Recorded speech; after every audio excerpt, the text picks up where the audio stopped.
कहानी की शुरुआत होती है मैलरी नाम की एक लड़की से, जो कि एक पेंटिंग बना रही होती है। मैलरी प्रेग्नेंट है और कुछ ही दिन बाद उसका बच्चा पैदा होने वाला है। तभी उसकी बहन जेसिका आती है और मैलरी से कहती है कि तुमने टीवी पर न्यूज़ देखा है, न्यूज़ में कुछ अजीब सी खबरें दिखाई जा रही हैं। मैलरी जब न्यूज़ देखती है तो उसे पता चलता है कि रशिया में एक ऐसी बीमारी फैल गई है जिसमें इंसान अपने दिमाग पर कंट्रोल खो देता है और यह बीमारी उस इन्फेक्टेड इंसान को खुद की जान लेने पर मजबूर कर देती है। रिपोर्टर बताता है कि अब तक पूरी तरह से किसी को भी पता नहीं है कि यह एक बीमारी है या फिर कोई वायरस। बस अचानक किसी चीज को देखकर लोग अपने आप पे कंट्रोल खोकर बेरहमी से अपनी जान ले लेते हैं। न्यूज में बताया जाता है कि यह बीमारी लाखों लोगों में फैल गई है और अब यह बीमारी रशिया से दूसरी कंट्रीज में भी फैल रही है।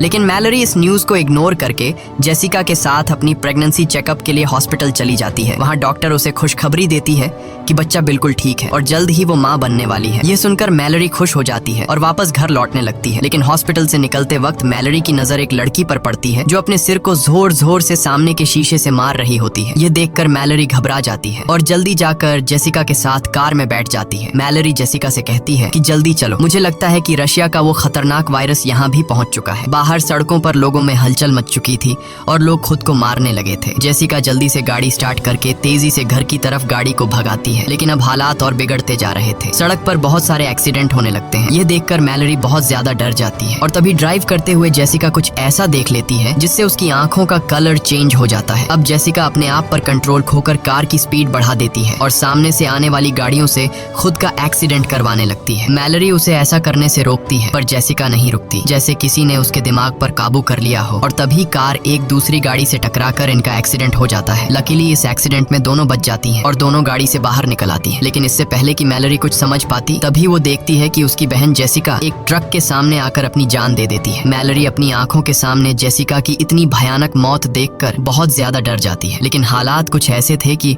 उसे अपनी बहन की डेड बॉडी के पास जाने का टाइम भी नहीं मिलता। वो देखती है कि चारों तरफ लोगों में भगदड़ मची हुई है और मैलरी भी उन्हीं लोगों में शामिल होकर आगे की तरफ दौड़ने लगती है। लेकिन पीछे से उसे कोई धक्का देकर नीचे गिरा देता है। तभी एक औरत उसकी मदद करने आती है, लेकिन इससे पहले कि वो मैलरी को उठा पाती, तभी उसे भी सामने कोई चीज दिखाई देती है और वो औरत भी जेसिका की तरह एक जलती हुई कार में बैठकर अपनी जान दे देती है। इसी बीच टॉम नाम का एक बंदा आता है। वो मैलरी को उठाकर पास के घर के अंदर ले आता है। इस घर में पहले से कुछ लोग मौजूद होते हैं और ये लोग भी अचानक से ये सब देखकर बहुत ज्यादा डरे हुए होते हैं। घर के अंदर मौजूद सभी लोग एक दूसरे से पूछते हैं कि आखिर क्या हो रहा है, पर किसी को कुछ पता नहीं होता। इसलिए ये लोग टीवी ऑन करते हैं। न्यूज में बताया जाता है कि बाहर कुछ ऐसी चीज मौजूद है जिसे देखते ही लोग पागल हो जाते हैं और खुद को मारने पर उतर आते हैं। रिपोर्टर बताता है कि यह वायरस पूरी दुनिया में फैल चुका है, इसलिए जो कोई भी इस वायरस से इन्फेक्टेड नहीं हुआ है उसे चाहिए कि वो अपने घर की सारी खिड़की दरवाजे बंद रखे और घर से बाहर निकलने की गलती बिल्कुल न करे। ये लोग जल्दी से घर की सभी खिड़कियां बंद कर देते हैं और साथ ही साथ खिड़कियों के शीशे भी पेपर से ढक देते हैं ताकि बाहर मौजूद उस राक्षस की नजर अंदर इन पर न पड़ सके। इसी तरह से 3 दिन बीत जाते हैं, लेकिन अभी तक किसी को समझ नहीं आता कि यह सब क्या हो रहा है। ये सभी लोग घर में परेशान बैठे होते हैं। तभी बाहर से दरवाजे पर नॉक होता है। एक लड़की जो रो रो कर इनसे रिक्वेस्ट करती है कि प्लीज दरवाजा खोलो। टॉम उस लड़की के लिए दरवाजा खोलने जाता है, पर डगलस उसे दरवाजा खोलने से मना करता है क्योंकि उसे डर था कि कहीं यह लड़की इन्फेक्टेड ना हो। लेकिन यहाँ मैलरी डगलस पर बंदूक तान देती है और टॉम को उस लड़की के लिए दरवाजा खोलने को कहती है। टॉम उसके लिए दरवाजा खोल देता है और वो लड़की अंदर आ जाती है। उस लड़की का नाम ओलिम्पिया है और ओलिम्पिया भी प्रेग्नेंट थी। ओलिम्पिया से जब पूछा जाता है कि तुम अपनी आंखों पर पट्टी लगाकर यहाँ तक कैसे पहुँची, तब ओलिम्पिया बताती है कि उसका खाना खत्म हो गया था, इसीलिए वो एक एक करके हर एक घर का दरवाजा नॉक करते हुए यहाँ तक पहुँच गई। यह सुनकर डगलस कहता है कि हम सबका भी भूख से बुरा हाल हो गया है क्योंकि ये लोग भी पिछले 7 दिनों से इसी घर में फंसे हुए हैं। इसलिए ये लोग सोचते हैं कि बाहर से खाना कैसे लाया जाए। हालांकि घर से कुछ ही दूर एक सुपरमार्केट है, लेकिन वहाँ तक बिना देखे पहुँचना एक बड़ा चैलेंज था। तब इस घर का मालिक कहता है कि घर के बाहर सीसीटीवी कैमरास लगे हुए हैं। अगर हम सीसीटीवी कैमरा के जरिए उन मॉन्स्टर्स का लोकेशन पता लगा लें तो हम उन मॉन्स्टर्स से छिपकर सुपरमार्केट तक पहुँच सकते हैं। और घर का मालिक कहता है कि मुझे नहीं लगता कि इस मॉन्स्टर को स्क्रीन पर भी देखने से इंसान इन्फेक्टेड हो सकता है, लेकिन बाकी सब इसे ऐसा करने से मना कर देते हैं। तब घर का मालिक कहता है कि अगर हमने यह कदम नहीं उठाया तो हम सब भूख से मर जाएंगे। ये सुनकर बाकी लोगों को भी उसकी बात सही लगती है। सब लोग इसे चेयर के साथ रस्सी से बांध लेते हैं ताकि अगर वो इन्फेक्टेड भी हो जाए तो यह खुद को न मार सके, क्योंकि उस मॉन्स्टर को जो भी देख लेता वह खुद को मारने पर उतर आता। इसके बाद बाकी लोग इसे यहीं पर छोड़कर दूसरे रूम में चले जाते हैं और ये बंदा स्क्रीन की तरफ देखने लगता है। कुछ देर बाद स्क्रीन पर हमें एक हवा का झोंका नजर आता है और हम देखते हैं कि उसके चेहरे के एक्सप्रेशंस बदलने लगते हैं। देखते ही देखते उसकी आंखों का कलर चेंज हो जाता है। कुछ देर बाद उस रूम से तेज चिल्लाने की आवाजें आने लगती हैं। यह सुनकर बाकी लोग भी उसके पास दौड़ कर आते हैं, लेकिन उनके पहुंचने से पहले ही घर का मालिक अपना सिर सामने के टेबल पर पटक कर खुद को मार देता है। यह सब देखकर वो लोग बहुत ज्यादा डर जाते हैं और उन्हें एक बात समझ आ जाती है कि इस मॉन्स्टर को चाहे स्क्रीन पर देख लो या फिर आंखों के सामने, ये आपको मार कर ही रहेगा। उसके बाद ये लोग मॉनिटर स्क्रीन को तोड़ देते हैं ताकि गलती से भी इन लोगों की नजर उस मॉन्स्टर पर न पड़ सके। इस तरह से एक दिन और गुजर जाता है और अब उनका भूख से बुरा हाल हो चुका था, इसलिए ये लोग सुपरमार्केट तक जाने का एक दूसरा प्लान बनाते हैं। टॉम कहता है कि हम जीपीएस का यूज करके कार के जरिए उस मार्केट तक पहुंचेंगे, जिसके बाद ये लोग कार के शीशे पेंट से ढक देते हैं ताकि ये लोग न ही बार का नजारा देख सकें और न ही बाहर से कोई उन्हें अंदर देख सके। जिसके बाद 5 लोग जीपीएस की मदद से गाड़ी लेकर बाहर निकलते हैं और धीरे धीरे बिना आगे की सड़क नजर आए जीपीएस की मदद से आगे बढ़ते हैं। यहाँ हम देखते हैं कि पूरा शहर वीरान हो चुका है। चारों तरफ सड़क लाशों से भरी पड़ी है। कुछ दूर आगे जाने के बाद कार तेजी से वाइब्रेट करने लगती है। कार के सेंसर से पता चलता है कि कार को चारों तरफ से उन मॉन्स्टर्स ने घेर लिया है, लेकिन टॉम हार नहीं मानता और गाड़ी को आगे बढ़ाता है और जैसे तैसे करके ये लोग स्टोर तक पहुंच जाते हैं, जहाँ पर ये लोग अपनी आंखों पर पट्टी बांधकर कार से उतरते हैं और स्टोर के अंदर पहुंच जाते हैं। अंदर आकर ये लोग सबसे पहले खिड़की दरवाजे बंद करते हैं और फिर ये लोग अपनी आंखों से पट्टियां उतार देते हैं। स्टोर में खाने पीने और जरूरत की तमाम चीजें मौजूद थीं, जिसे देखकर वे सभी बहुत खुश होते हैं और हर एक बंदा जितना हो सके उतना राशन इकट्ठा कर लेता है। यहाँ हम मैलरी और टॉम को देखते हैं जो एक दूसरे से बातें कर रहे होते हैं। टॉम एक अच्छा इंसान था और टॉम ने मैलरी की जान भी बचाई थी। उनकी बातों से हमें पता चलता है कि ये एक दूसरे को पसंद करने लगे हैं। इसके बाद ये दोनों भी खुद के लिए जरूरत की चीजें ढूंढने लगते हैं। मैलरी को एक पिंजरे में 3 बर्ड्स मिलते हैं जिन्हें वह अपने साथ रख लेती है और तभी स्टोर का दरवाजा कोई नॉक करता है, लेकिन ये लोग डर के मारे उस आदमी के लिए दरवाजा नहीं खोलते।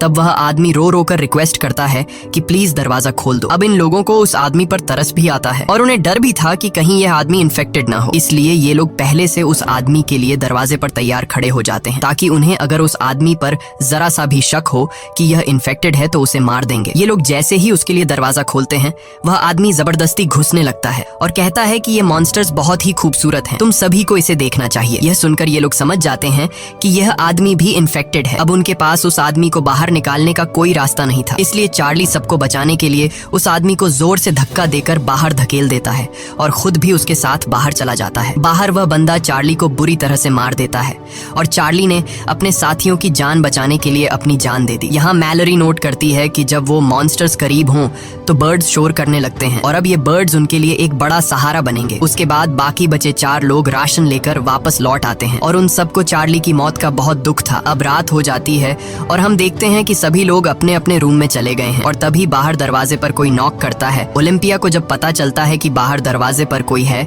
तो वो बिना सोचे समझे उस आदमी को घर के अंदर ले आती है, लेकिन तभी मैलरी उसे देख लेती है और उसे गन से शूट करने की धमकी देती है। यहाँ पर घर के बाकी लोग भी कमरों से बाहर निकल आते हैं और एक अनजान आदमी को देखकर ये लोग डर जाते हैं और ओलिम्पिया पर चिल्लाने लगते हैं कि तुमने इस आदमी को अंदर क्यों लाया। ओलिम्पिया कहती है कि मैं अकेले बाहर रह चुकी हूँ, मुझे पता है कि अकेले बाहर रहना कितना मुश्किल है, इसीलिए मुझे इस आदमी पर तरस आकर मैंने उसे अंदर लाया। और यहाँ ये आदमी जिसका नाम गैरी है वह बताता है कि प्लीज मुझे घर से बाहर मत निकालो। वो कहता है कि मेरे घर में कुछ साइको लोग घुस आए थे जिन्होंने मेरे दोस्तों की आंखें जबरदस्ती खोल दी और उन्हें उस शैतान को दिखा दिया जिसे देखते ही मेरे सारे दोस्तों ने सुसाइड कर लिया, पर मैं किसी तरह बचकर भागते भागते यहाँ तक पहुँच गया। यहाँ हमें पता चलता है कि जो कोई भी उस शैतान को देख लेता है तो वो शैतान उस इंसान को कुछ ऐसा दिखाता है जिससे वो बहुत ज्यादा डर जाता है, यानी यह शैतान उस इंसान को उसकी जिंदगी का सबसे बड़ा दुख या फिर नुकसान दिखाता है।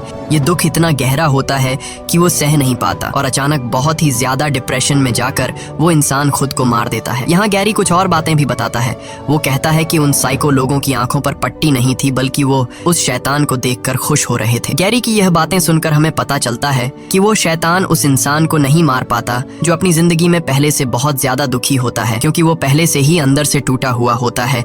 इसलिए वो इंसान जो पहले से अपनी जिंदगी डिप्रेशन में गुजार रहा हो, उस पर शैतान की इस चाल का ज्यादा असर नहीं होता, बल्कि शैतान उसे अपना गुलाम बना लेता है ताकि इंसान के रूप में रहते हुए ये लोग और इंसानों का शिकार कर सकें। अब क्या गैरी भी उस शैतान का एक पपेट है या फिर इन्हीं की तरह एक आम इंसान, ये तो हमें आगे पता चलेगा। यहाँ सब लोग गैरी को घर में रहने की इजाजत दे देते हैं, लेकिन डगलस को गैरी पर बिल्कुल भरोसा नहीं होता और वो गुस्से में गन लेकर उसे बाहर निकलने की धमकी देता है। पर तभी पीछे से शर्ला आकर डगलस को सर पर किसी चीज से मारकर बेहोश कर देती है और सब मिलकर डगलस को दूसरे कमरे में बंद कर देते हैं और गैरी सबका शुक्रिया अदा करता है। उसके बाद अगले दिन अचानक मैलरी और ओलिम्पिया दोनों को एक साथ लेबर पेन्स शुरू हो जाते हैं। टॉम और शर्ला उनकी मदद करते हुए दोनों को ऊपर के कमरे में ले जाते हैं, लेकिन गैरी नीचे ही रहता है और उसकी हरकतें भी कुछ अजीब सी होने लगती हैं। वो शैतान की ढेर सारी तस्वीरें निकालकर टेबल पर रख देता है और उसकी आंखें देखकर हमें पता चलता है कि गैरी भी शैतान के कंट्रोल में है। इसी बीच मैलरी और ओलिम्पिया अपने बच्चों को जन्म देती हैं। ओलिम्पिया को एक बेटी होती है और मैलरी को एक बेटा। लेकिन नीचे पिंजरे में बंद पंछी शोर करने लगते हैं, जिसे गैरी तंग होकर पिंजरे को उठाकर फ्रिज में बंद कर देता है और खिड़कियों पर लगे पेपर्स को उतार देता है। तभी डगलस उसकी हरकतें देखकर समझ जाता है कि वो भी शैतान का एक पपेट है, जो शैतान को देखकर मरते नहीं बल्कि शैतान के कहने पर दूसरों की जान लेते हैं। डगलस चिल्लाकर बोलता है कि मैंने कहा था कि इस बंदे को घर से निकाल दो। डगलस की आवाज सुनकर टॉम नीचे आता है, लेकिन तभी गैरी पीछे से आकर टॉम के सिर पर वार करके उसे बेहोश कर देता है। इसके बाद गैरी डगलस से भी छुटकारा पाने के लिए उसकी तरफ बढ़ता है, लेकिन तभी उसके कानों में बच्चों की आवाजें आती हैं। इसलिए वो डगलस को छोड़कर ऊपर ओलिम्पिया और मैलरी के कमरे में जाता है, जहां वो खिड़कियों पर लगे सभी पेपर्स को हटा देता है और जैसे ही ओलिम्पिया बाहर देखती है वो शैतान के वश में आ जाती है। अब मैलरी को समझ आ जाता है कि ओलिम्पिया अब किसी तरह से खुद को मार कर ही रहेगी, इसलिए वो ओलिम्पिया से उसकी बेटी छीन लेती है और तभी ओलिम्पिया खिड़की से कूदकर अपनी जान दे देती है। उसके बाद गैरी शर्ला को पकड़कर जबरदस्ती उसकी आंखें खोल देता है और वो भी इन्फेक्टेड होकर खुद को खत्म कर लेती है। अब गैरी मैलरी की तरफ बढ़ता है, पर उसने चादर से अपने साथ दोनों बच्चों को छिपा रखा होता है,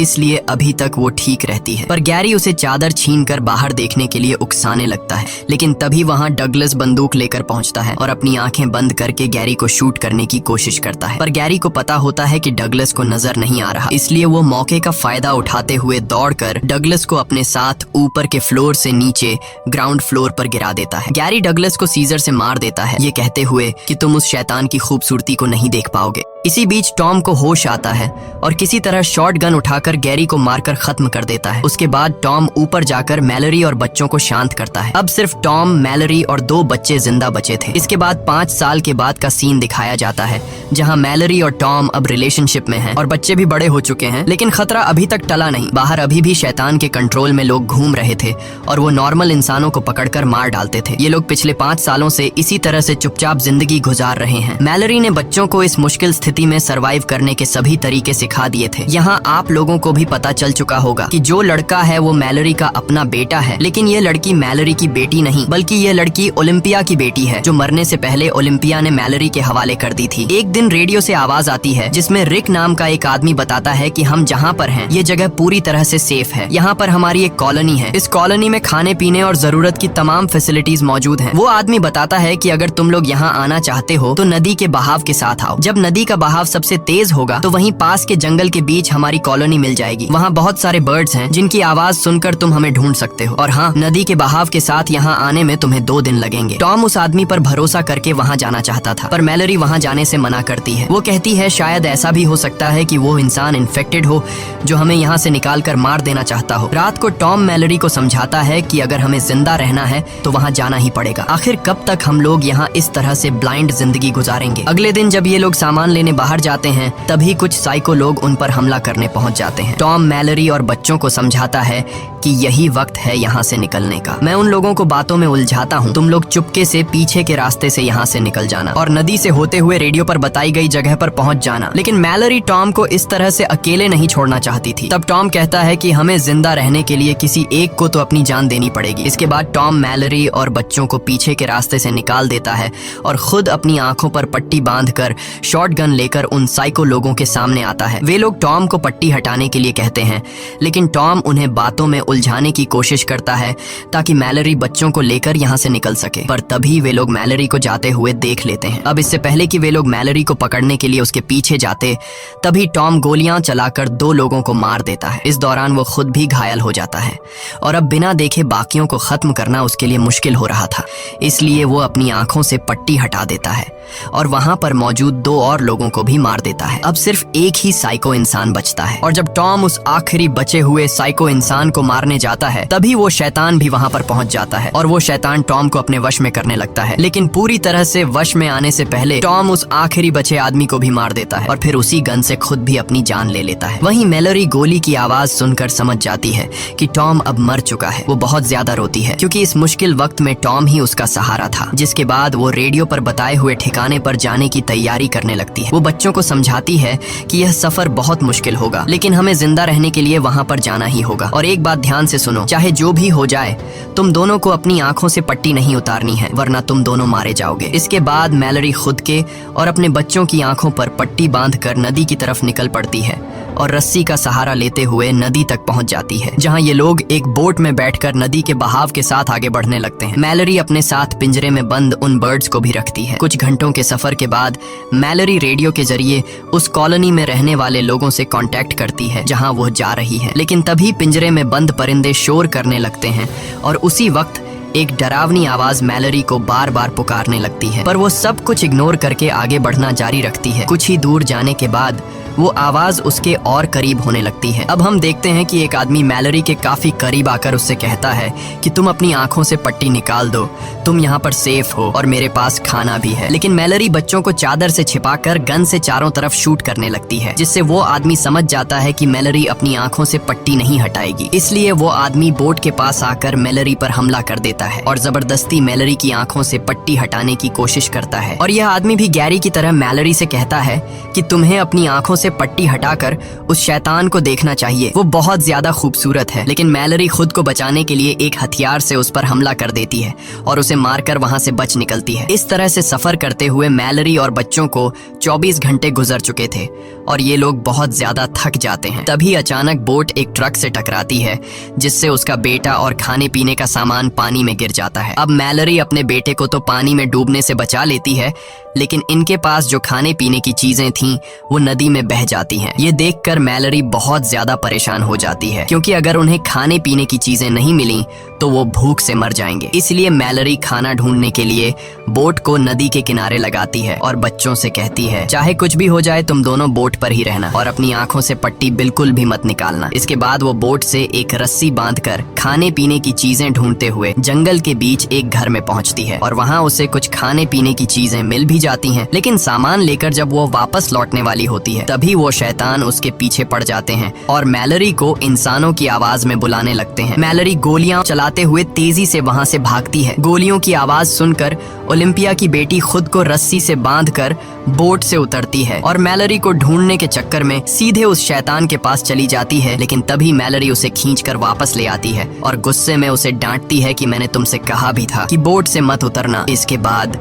ये तीनों फिर से अपना सफर जारी रखते हैं और अब मैलरी और बच्चे 42 घंटे से लगातार सफर पर हैं। मैलरी बच्चों को समझाती है कि अब नदी में एक ढलान आने वाला है, जिससे पानी का बहाव बहुत तेज हो जाएगा, इसलिए बोट को मजबूती से पकड़ कर रखना। थोड़ी ही दूर आगे जाने के बाद नदी का बहाव तेज होने लगता है। ये लोग मजबूती से बोट को कसकर पकड़ लेते हैं, लेकिन यह रास्ता बहुत ही ज्यादा खतरनाक था। तभी अचानक उनकी बोट पलट जाती है और तीनों पानी में गिर जाते हैं और ये तीनों पानी में बहते रहते हैं। अब मैलरी अपने बेटे को तो पानी में पकड़ लेती है, लेकिन ओलिम्पिया की बेटी को जमीन मिल जाती है और वो मैलरी को पुकारने लगती है। लड़की की आवाज सुनकर मैलरी उसे भी ढूंढ लेती है। इस तरह से उन्होंने अपने सफर का सबसे मुश्किल रास्ता तय कर लिया था और अब उनकी मंजिल काफी करीब थी। ये लोग जंगल में आगे बढ़ते हैं और तभी उन्हें परिंदों की आवाज भी सुनाई देती है, जिस तरह से उन्हें रेडियो में कहा गया था। ये लोग परिंदों की आवाज का पीछा करते हुए उसी डायरेक्शन में जाते हैं, लेकिन तभी वो शैतान भी वहां पहुंच जाता है और उनका पीछा करने लगता है। वो शैतान उन्हें अपनी आंखों से पट्टी हटाने के लिए बहकाने की कोशिश करता है, लेकिन मैलरी बच्चों से कहती है कि आवाज पर ध्यान मत दो और आगे बढ़ते रहो। आगे बढ़ते दौरान अचानक मैलरी नीचे गड्ढे में गिर जाती है और बेहोश हो जाती है। बच्चे भी परेशान हो जाते हैं कि मैलरी कहाँ गई। वे लोग मैलरी को यहाँ वहाँ ढूंढने लगते हैं और मौके का फायदा उठाते हुए वो शैतान मैलरी की आवाज में बच्चों से पट्टी उतारने को कहता है। ना समझ बच्चे शैतान को मैलरी समझकर अपनी आंखों से पट्टी उतारने लगते हैं, पर तभी सही समय पर मैलरी होश में आ जाती है और जोर से चिल्लाकर बच्चों को पट्टी उतारने से रोक लेती है और उनकी आवाज को फॉलो करते हुए बच्चों के पास आ जाती है। इसके बाद मैलरी उन्हें लेकर बर्ड्स की आवाज सुनते हुए भागना शुरू करती है, क्योंकि इस बीच वो शैतान बिल्कुल उनके पीछे पड़ा हुआ था और हर एक संभव कोशिश करके इन लोगों को कॉलोनी में एंटर होने से रोकने की कोशिश कर रहा था। पर ये लोग शैतान को इग्नोर करके फाइनली उस जगह तक पहुंच जाते हैं और मैलरी जल्दी दरवाजा खोलने के लिए इन लोगों से रिक्वेस्ट करती है। वो लोग उन्हें अंदर ले आते हैं और सबसे पहले उनकी आंखें चेक करके कंफर्म किया जाता है कि वह इन्फेक्टेड हैं या नहीं। जब उन्हें पता चलता है कि ये तीनों इन्फेक्टेड नहीं हैं, तो वो लोग उन तीनों को कॉलोनी के अंदर ले आते हैं। मैलरी अपनी पट्टी हटाकर देखती है कि ये एक ब्लाइंड स्कूल है जहां ज्यादातर लोग देख नहीं सकते और इसलिए वो शैतान उनका कुछ नहीं बिगाड़ सकता। यहाँ मैलरी की मुलाकात रिक नाम के एक बंदे से होती है। ये असल में वही बंदा है जिसने रेडियो के जरिए मैलरी और टॉम को इस जगह का लोकेशन दिया था। यहाँ बहुत सारे बर्ड्स भी पाले जाते हैं ताकि खतरे की वार्निंग उन्हें मिलती रहे। मैलरी भी पिंजरे में बंद उन परिंदों को आजाद कर देती है। इसी के साथ ये कहानी खत्म हो जाती है। अगर आपको वीडियो अच्छी लगी हो तो हमारे चैनल को सब्सक्राइब और वीडियो को लाइक जरूर कीजिएगा। और अगर आपको इस मूवी का सेकंड पार्ट देखना है तो कमेंट में पार्ट 2 लिखें।